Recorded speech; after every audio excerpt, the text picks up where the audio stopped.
Laughing now, don't you? Hello, YouTube. Doesn't like you. It's censored you as well. Hello, YouTube. I'm going to have such bad neck ache after this. Hello, YouTube. We are in Taunton. We've come out shopping for the day. We've had a fun day. I don't know whether we found anything that's going to make us millionaires, but we've had a fun day. And we thought we would do, I'm sure that everyone who watches my channel knows Caroline, Mrs. M. Hello. But just in case, apparently, I forgot to mention it. Steve Green of the Steve Green Adventure called you yesterday the Michael Jackson of reselling. Because of the height of your celebrity status. That was what he was referring to. Yeah, you and Nick. No, we mentioned Nick as well, but you and Nick are the Michael Jackson of the reselling. I'm not sure how I feel about that. I'm not Michael Jackson's biggest fan. Quite as much surgery. Like that. She loves Michael Jackson. But yeah, I did think that was his highest accolade, was that you were the Michael Jackson of reselling. So I am here with the Michael Jackson of reselling, and we thought we would do a very quick video. We've got 3 pet peeves about things that annoy us about reselling. 3 each. So 3 each, yeah. So do you want to start, Caroline? Oh God, she's put me on the spot now. I need to move over a bit, don't I? This is not cozy. This is one I've had this week, twice recently actually. People who open return requests for items, clothing specifically, because it doesn't fit. When there's a million bloody measurements in the listing. Oh, it doesn't fit, it's too tight. Well, did you not read the measurements? Clearly not, did you? I can't read. Yeah. TSFE. Do stupid fit For eBay. Yeah. Yeah. Definitely, okay. Yeah, that just so annoying, really annoys me. You take the trouble to put the bloody measurements in. Do you put measurements in all clothing listings? No, I'm a lazy cow, I don't put anything in. Don't you? I sometimes put inside leg for trousers. I sometimes put skirt lengths, but only if I'm feeling particularly bored or something, but most I don't put anything. My descriptions are the shortest things in the world, and somebody said the other day that Cassini works very much on the item specifics, in which case nobody will ever see any of my listings again because I don't fill them in most of the time. I fill in the brand and the size, and then my description says... Do you do colour? Not in the specifics, no. I always do colour. No, lazy. Oh, I do it in the title. I do it in the title, I do it in the description, but I'm very I can't be bothered to measure things. Yeah, I've started it. And quite often if people message me asking for measurements, I don't reply either. Do you know, someone asked me for a measurement for a waist for a pair of school trousers recently, the brand new ones, and it's adjustable waists. You know, kids' trousers, they have those elastic things with buttons on. It's adjustable, for God's sake. And so I ignored them, and then they messaged me again last night asking the same thing. And I've still ignored them. That's bad, isn't it? I asking for a waist measurement on a pair of what your daughter's jeans last week, and the lady sent me the message once, and I was out and about, so I couldn't measure the jeans, so I didn't reply immediately. And then she sent it, and I forgot. In all honesty, I forgot. 2 days later, she sent the message again, and I thought I really must do that. It's a simple waist measurement because not your daughter's jeans are American, and they're not always. Yeah. So I really ought to do that for her, and I forgot again. And then the 3rd time she sent it, I sent her a reply, and it said, perhaps you're not receiving my replies. The measurement is blah blah blah. The reason she's not receiving my replies is because I haven't sent any. But I didn't say I'd sent any. I said you're not receiving them. Did she buy them? They'll probably come back. I had sent the measurement in the end. Should I put it not as described? It will serve you right. You lying cow. Perhaps you're not receiving my replies.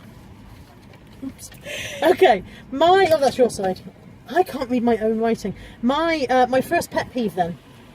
What does that say? It says body odour, doesn't it? Best offer.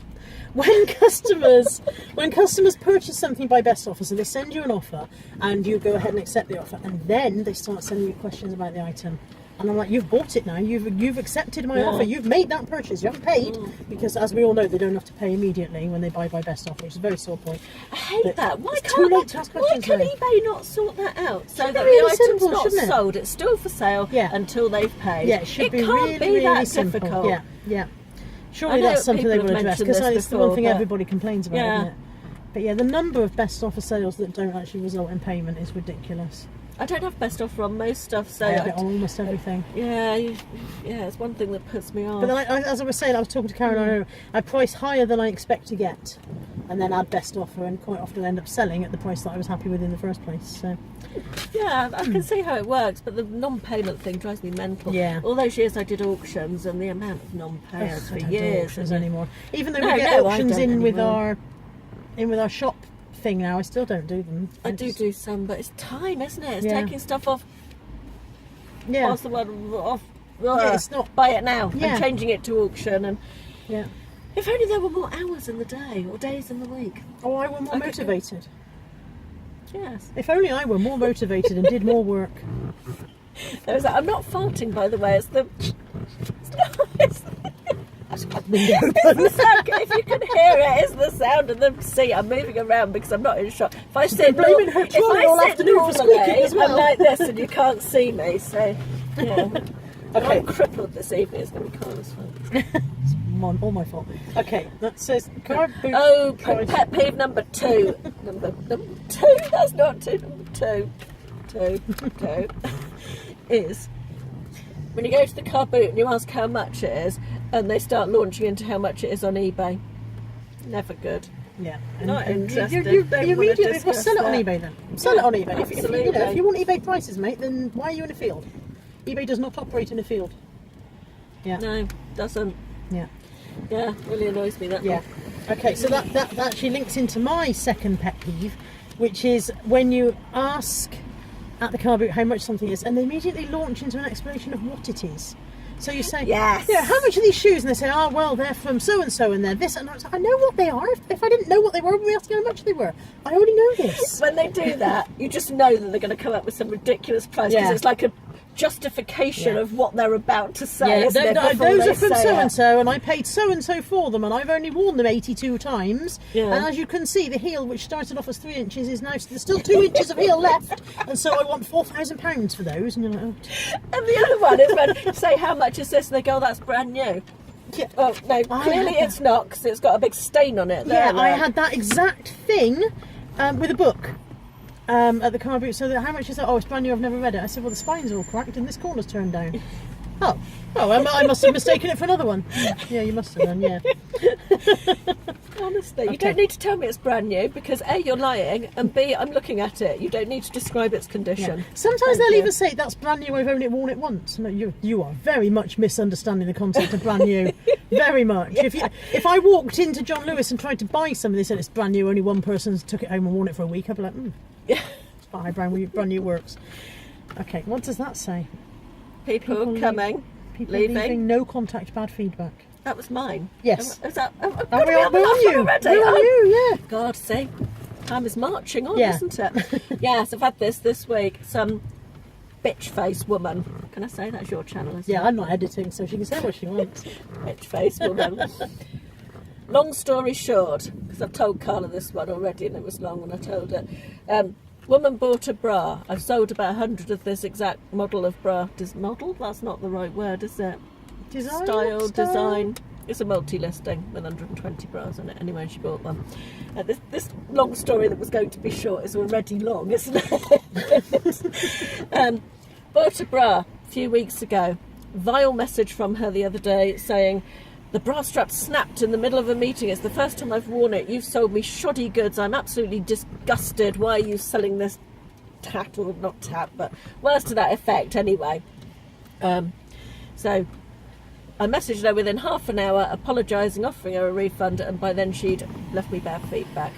And I just think, I really hate it when they don't give you a chance to Yeah, sort it out. I was sorting It's that not- out. I was dealing with that. Yes, I've I'm doing my apologised. best here. You were Obviously- about to get all your money Yeah. back. Apart from anything else, when she received the bloody bra 2 weeks previously, she obviously didn't notice there was something wrong with it. So how was I supposed to know that Yeah, it was obviously it going wasn't to a snap? very obvious Clearly immediate it was a flaw. manufacturing fault. I understand that, and these things happen. But I was really cross. I did get the bad feedback removed, I should say. Just a little funny aside, as Caroline was telling me this story in the pub earlier on, my bra strap pinged open. I think she's got some kind of strange thing going on with bra straps, because mine went twang. Okay, what's my last one? When you... Oh I think I went to my third one and You sent did. my You second didn't do one. your middle yeah. one. My middle one. I've done number 3 before number 2. It's a good job. It doesn't matter. God, my writing's dreadful. Can anybody read that? No. When they leave it till the last minute to do a return. So they open a returns case. Those them, the customers. They open a return case and you approve the return because there's very little else you can do as a business seller if you're gonna, you have to approve the return. And then they get given 3 weeks to return it. Oh, it's almost 3 weeks, isn't it? They're allowed to have, which is ridiculous. Ridiculous. So they get. I don't get 3 weeks to post it out. So and then they leave it until kind of day 20 of the 21 days, and then it comes back. And I'm like, you're just keeping it in your house for a hobby. You know, I don't know what's going on. And I've waited all this time, and that's another 3 weeks that I've not been able to resell that item to somebody else because you've just hung on to it for the sheer hell of it. Those people. Yeah. And then when it does come back, I'm adding a fourth peeve to my pet peeves. When it does come back, it's wrapped in a bit of old bin liner. Yeah. When I sent it out wrapped perfectly nicely. Yeah. You know who you are. I buy a lot of stuff on eBay. Is it and you? The way it's it's me. And the way some stuff is packaged is literally unbelievable. Literally unbelievable. How's the carrier bags turned inside out? Oh, yeah, with a bit of sellotape that looks like some 2-year-old has got a roll of sellotape and just gone like that with it. Yeah. Oh, I had a parcel come once. I had so much parcel tape around, I actually couldn't get in. I had to kind of really carefully try to slice my way in because it was cocooned in parcel tape. And I was like, he's determined not to let the couriers get into it, wasn't he? So there we go. Caroline and I are now going to head our separate ways off at the motorway. You're going down, I'm going up. Yep. And yeah, I'll get this onto my Friday afternoon in August, back to Devon. That's going to be nice at this time, isn't it? You can pick out the caravans. I should play with the kids until they got to the point where we were on 1,999 caravans. Lovely. So we'll head off and upload these bits. And it's been lovely spending the day with you. It's been fun, and finally we managed to film. We managed to get into the banana shop. Yes, it's the first time we've ever done any filming. We're rubbish. We are rubbish. But we had fun. It was good. Yes. So Thank you for watching. Bye. Bye.